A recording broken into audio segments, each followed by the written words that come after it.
Micro yeses lead to big yeses. So this is actually tapping into the subconscious when you're doing sales. So remember that little yeses lead people to an automatic big yes down the track. So if you are encouraging little yeses the whole way through, you're more likely to get a yes from them at the end. And it works in the reverse as well. Hey there, and welcome to the Direct Selling Accelerator podcast. I'm your host, Sam Hind, and I'm so excited that you're here for this episode. This episode is actually a favorite flashback from 2025. And my team and I were sitting down saying if there were one episode that we could bring back up to the surface that has got the most positive response, that has made the most impact on people, and that's had the highest views, it would be this episode. And we decided we wanted to bring it back to the top because if you haven't listened to this one yet, I'm sure you will find this very, very valuable.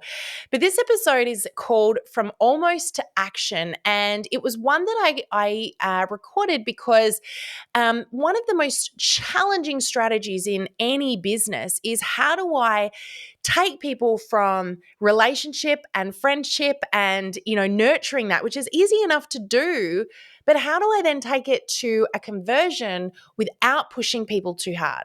How do I get people to buy or join my business without pushing them away? And there is a fine line there. But this particular episode was taking some sales strategies that I've learned from the world's best across my career that I not only implement in my business, but I know work in many, many, many businesses across the globe every single day. And I wanted to share these strategies with you because they work. It's as simple as that. So this is how to get people over the line without feeling pushy. If that sounds like something you want, I know you're going to love this episode. So get ready with pen and paper because this episode I drop a lot of actionable, that's the key word here, golden nuggets, things you can go away and do right now. So I hope you enjoy this episode. Thank you again for being with me across this year. We have had such an incredible year with you. And I can tell you right now, we have got some unbelievable stuff lined up for 2026. So make sure you've got this podcast on your must listen to list. Make sure you're sharing episodes that you love with others. This is a free resource we provide because we want to be there in your pocket, supporting you every day, helping you grow and be the best that you can be. So thank you again for supporting us. We're so excited to be here to support you. Enjoy the episode.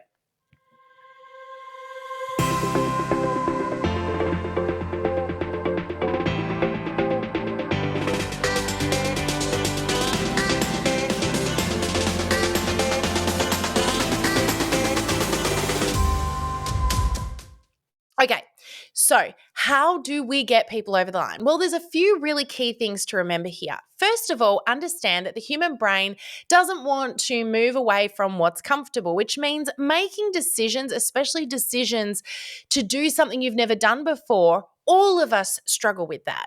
And so when you're offering someone an opportunity, and that opportunity may simply be a coffee with you, you need to understand how to get someone to give you a yes rather than a maybe or I'll try. By the way, I think I interviewed someone the other day and they said, if someone says I'll try, I think it might have been the amazing Mark Assetter. He said, if someone says I'll try, that means they're not going to do it, right? So you really want to get people to make a commitment right there and then while you're with them, because most people won't come back and do it later on. Some will, most won't. So first one is this. Let's just say you want to lock someone into your calendar for a catch-up or a meeting or a demonstration or just a coffee, whatever that is. And you can use this with friends and family as well, by the way.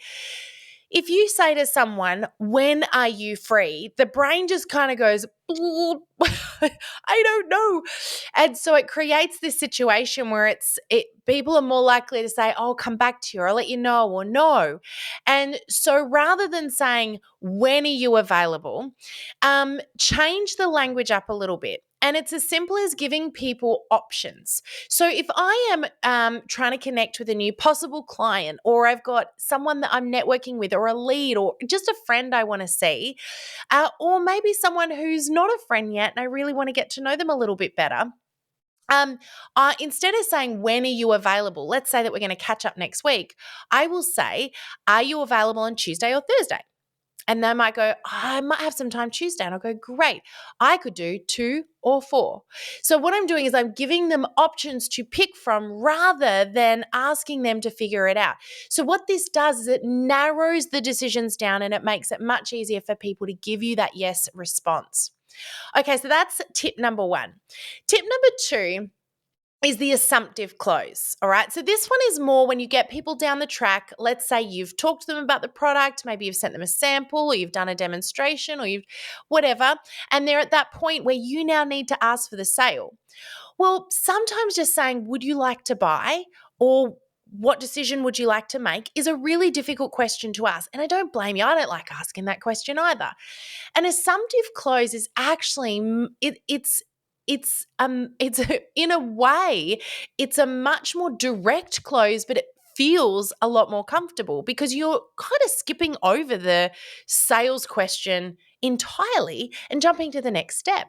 Now, this is really good if you can offer something a little extra.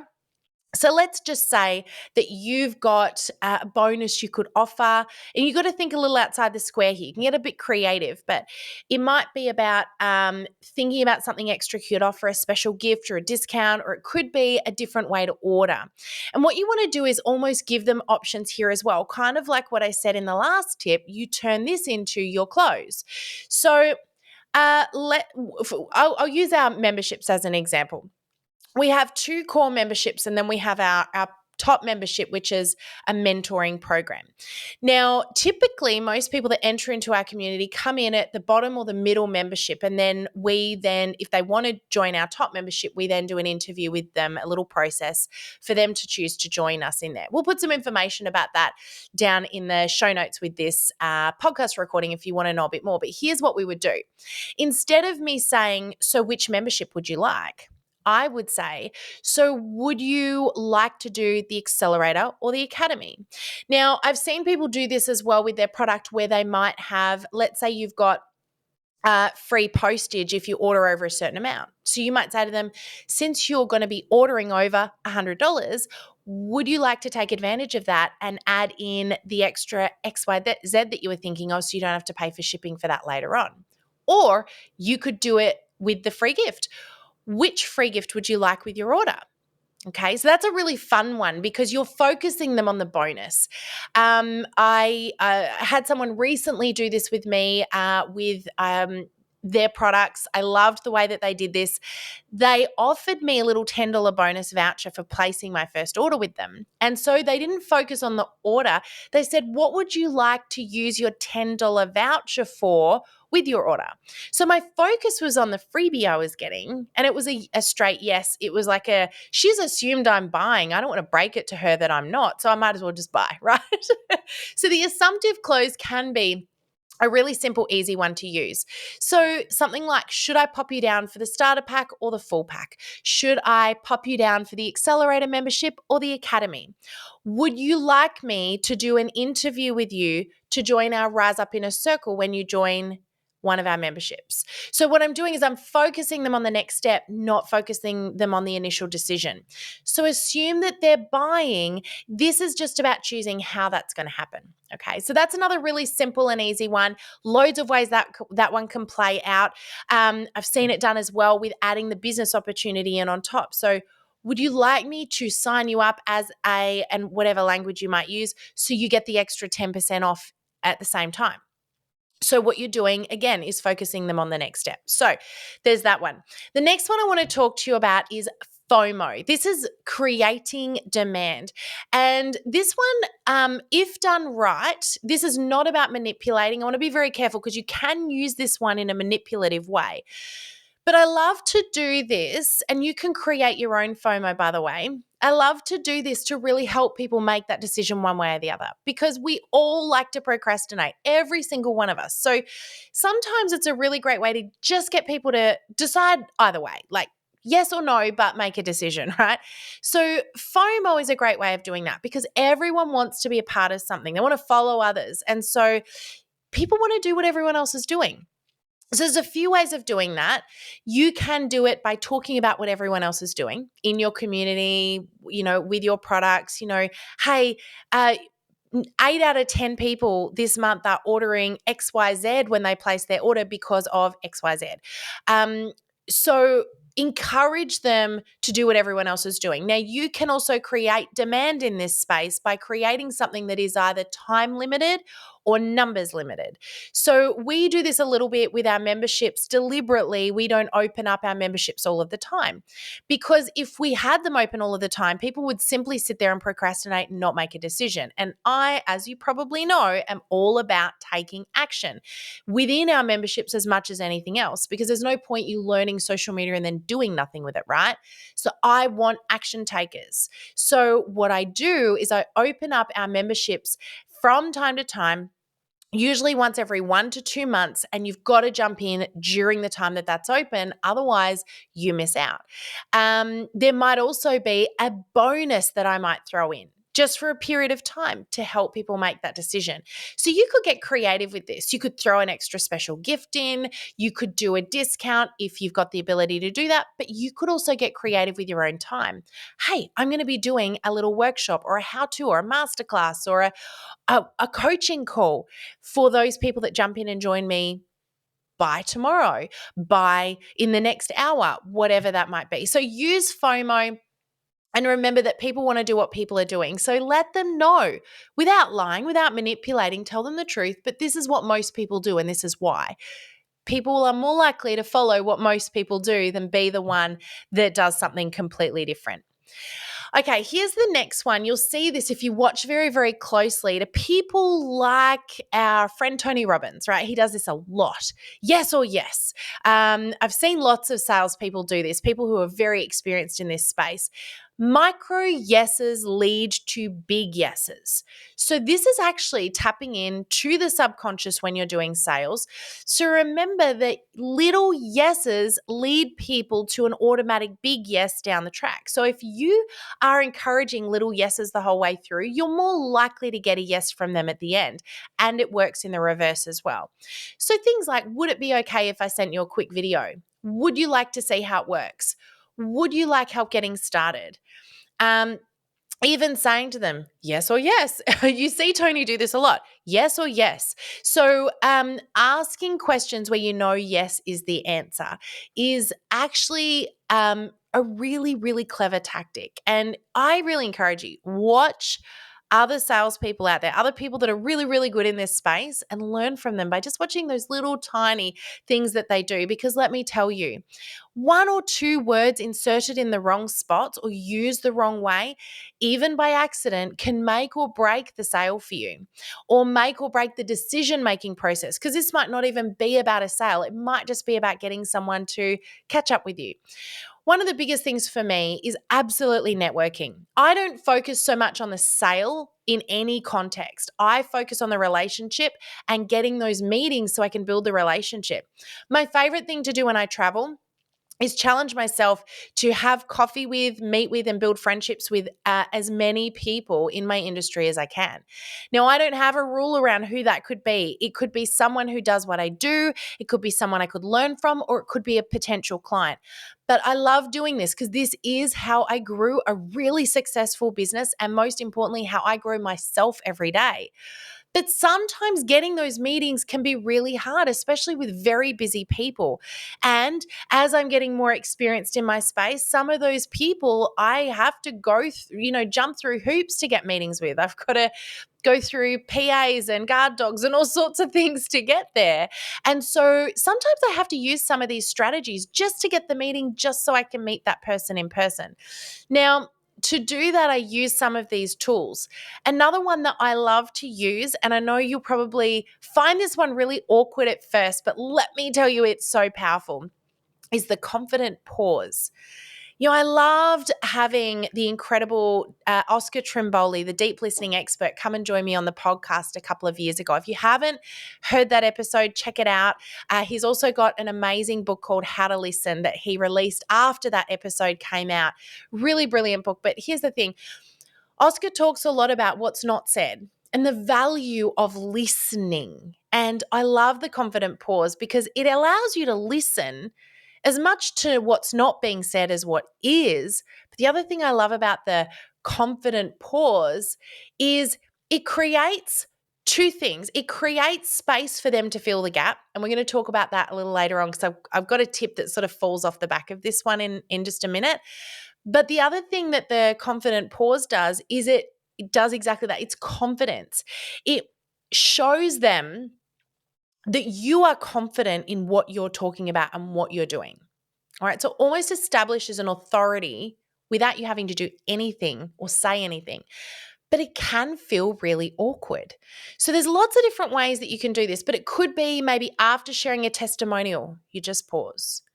It could be after sharing a really amazing hot tip with a product, just pause. Or it could be after asking for the sale. Now, this is where my next tip comes in. This is probably the biggest one, and Greg and I throw this one at each other a lot because this is one that I learned. I'm going to say I learned this from some mentors many, many years ago, but I couldn't even tell you who it was because I think in some ways I pieced together a lot of trainings, and this is one that I think I ended up almost teaching myself. So this one, though, I used anytime I was trying to close a sale, anytime I was trying to get someone to make a decision. And I use it with my kids too. I use it with Greg. This is not manipulative. This is allowing people to do the thinking on the spot. So here's the thing. There's psychology in this one. So I'm going to explain this one to you properly. This is the tip. The last person who speaks loses.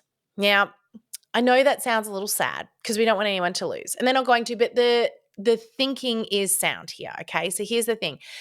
This is all about the psychology of selling. So what is the psychology of selling? Well, let me give you a little bit of a background here. In a moment of pressure, the brain is going to go, like we talked about how the brain can get a little bit overwhelmed sometimes. And what happens is when there's a sudden silence in this place, the brain will fill the gap. Okay, the brain's going to fill the gap. Humans are wired to fill silence in conversations. We've all seen that happen. We've all done this, right? How many times have you been at a party or a dinner party or a barbecue and suddenly there's silence and if you're anything like me, you're the person that like fills the gap with nonsense because it's awkward, right? And I hate being at parties or at dinners around the table where no one's talking. Now, I'm not suggesting that that's a good thing. I think maybe there's value in learning how to sit with the silence, right? So please don't take a leaf from my book there. But the reason this happens is because of exactly this. The brain is wired. Humans are wired to fill silence in conversations. So when you go quiet after asking a question, sharing a price, the other person instinctively wants to respond to relieve the tension. And if you rush to fill the silence, you rob the buyer of their moment to process and decide. This is the thing you've got to remember. You are robbing them of the chance to process, and they need time to think.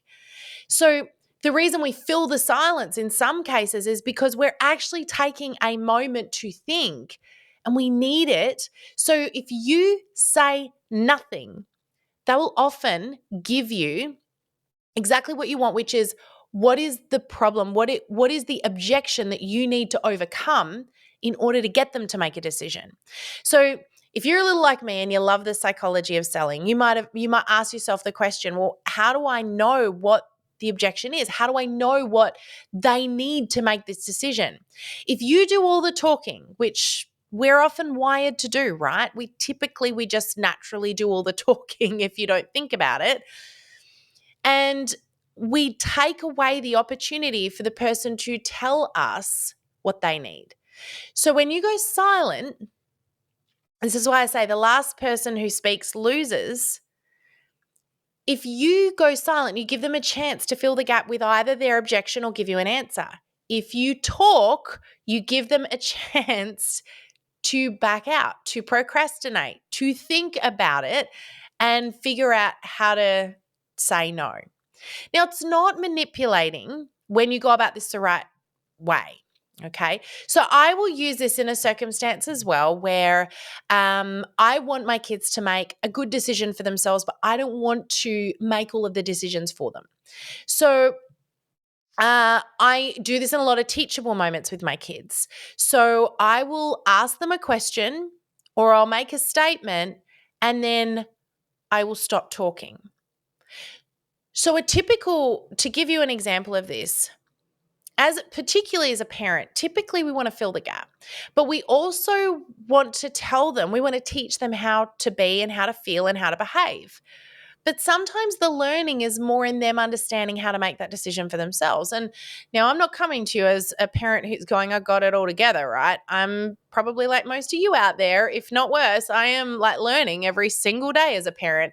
But one of the things I have learned, particularly when it comes to feelings, as I've got now teenagers as well as a baby, is we've got to often let them make those decisions for themselves, but learn to express.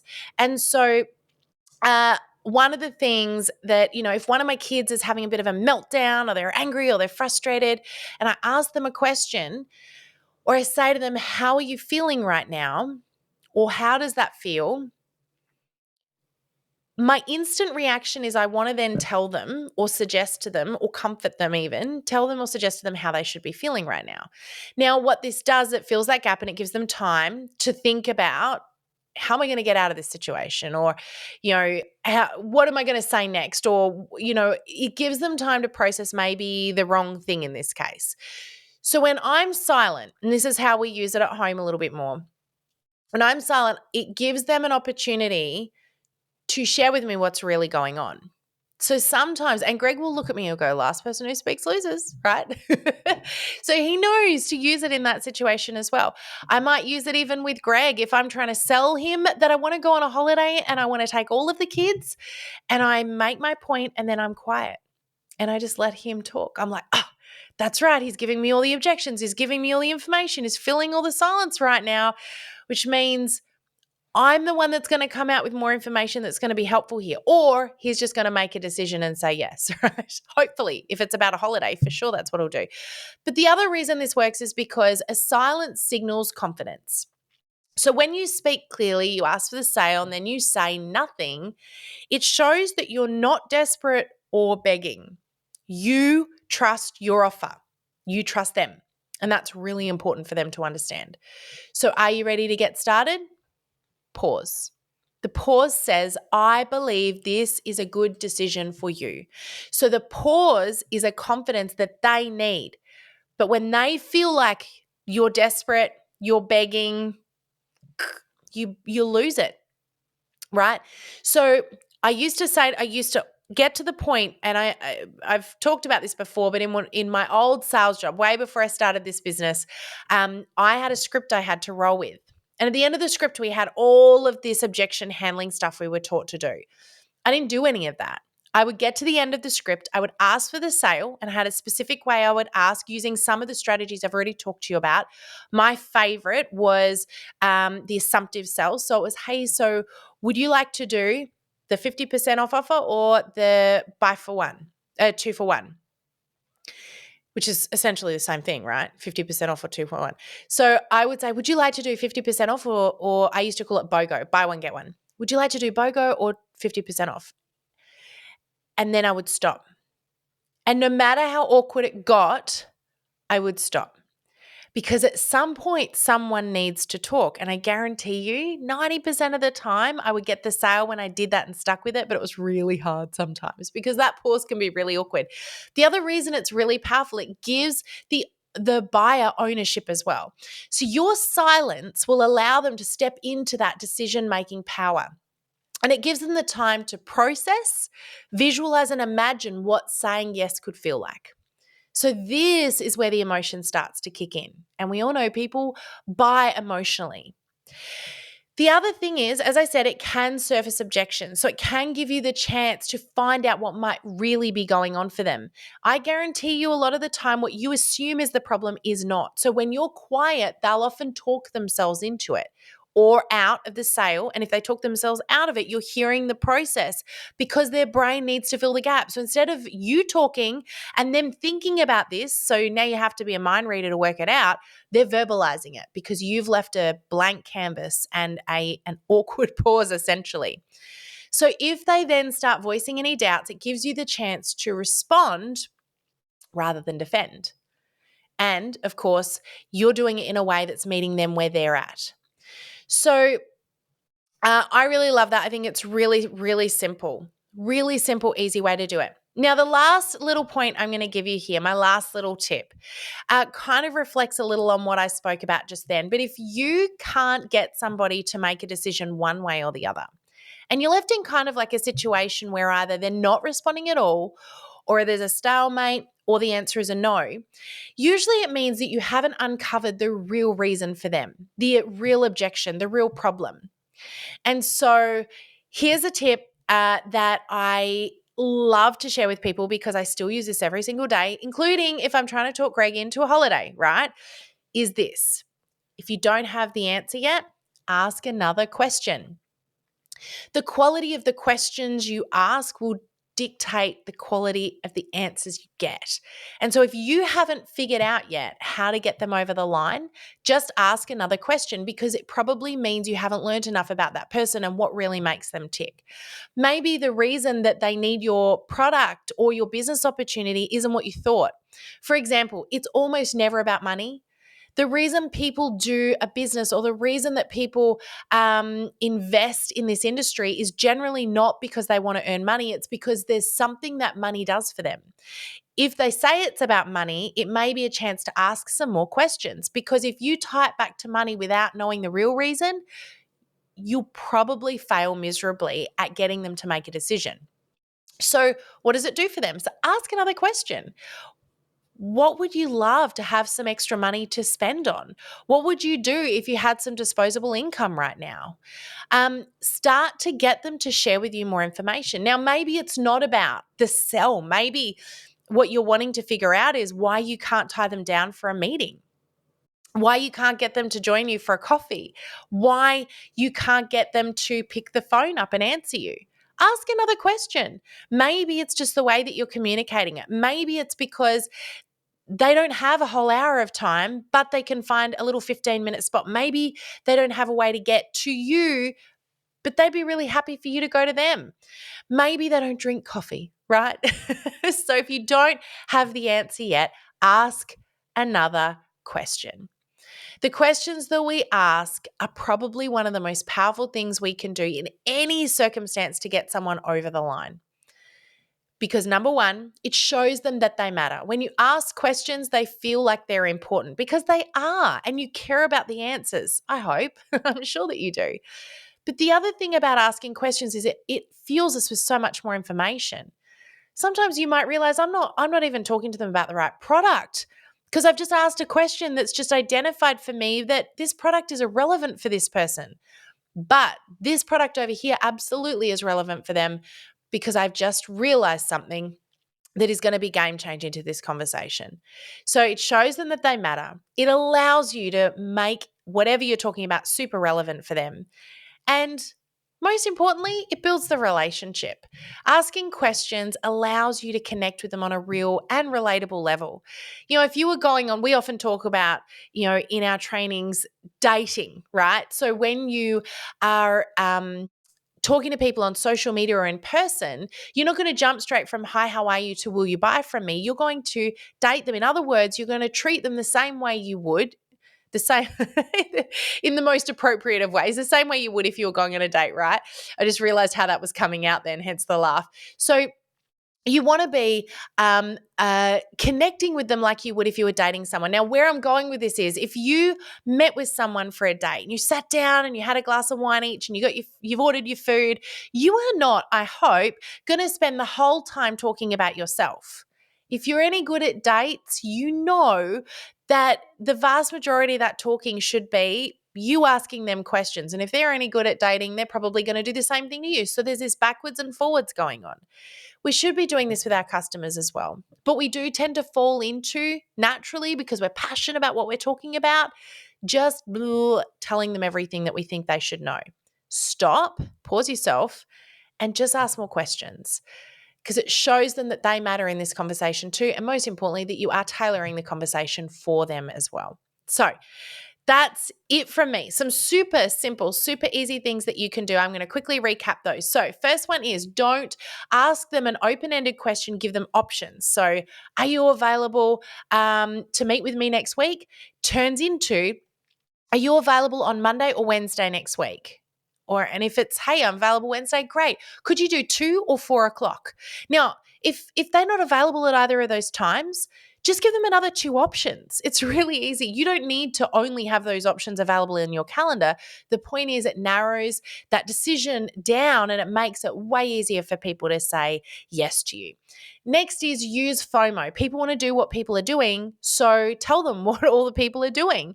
And if you can, create some appropriate demand as well. So help them make a decision because there's a reason to decide by XYZ time or day. Also, micro yeses lead to big yeses. So the more you can get someone to say yes in a conversation, the more likely they're going to finish with a big yes that's going to mean you get to work with them long term. Next up is the confident pause. Don't feel like you have to fill all the gaps. A confident pause tells people that you're an authority in your space, you know what you're talking about, and they can absolutely trust you. Then my favorite, the last person who speaks loses. I should change that one because I feel like losing isn't right. We don't want anyone to lose, but it's true. The last person who speaks loses. It creates, because of the psychology in sales, it creates a space that the human brain naturally wants to fill, so it helps give you more information. And then last but not least, if you're not getting anywhere, just ask another question. So hopefully you've got some cool little tools to use here to help you take people from no decision to over the line or not sure to heck yes. So hopefully this helps you out today. Remember, take something and implement. So if there's anything today that you've heard and you've gone, do you know what? That sounds like something I could do. I'm going to test that. Go home tonight. Test it with your partner, with your kids, have some fun with these and just see. You know what you're doing, so have some fun with these and see if you can get someone over the line with something really simple or basic. Try and sell them a dinner that they wouldn't normally want to have. See if you can work out what the real objection is. Anyway, have some fun with this, guys. I know that you're going to implement something because that's what you should always do off the back of any learning. Don't just write the notes down. Take something and use it right away. Have some fun with this. Don't forget to share this podcast episode with anyone that you think this could help. And don't forget, of course, to subscribe to any upcoming episodes. We're going to give you some information about our memberships as well in the show notes with this episode. If you want to join the Oxano family, we would love to show you how to do that as well. But that's it from me today. Have an amazing, amazing rest of your week, and we look forward to seeing you on the podcast again next week. Bye for now. Thank you for joining us in this episode of the Direct Selling Accelerator podcast. If you love listening and you found that this was helpful for your direct selling business, please like and subscribe to our YouTube channel.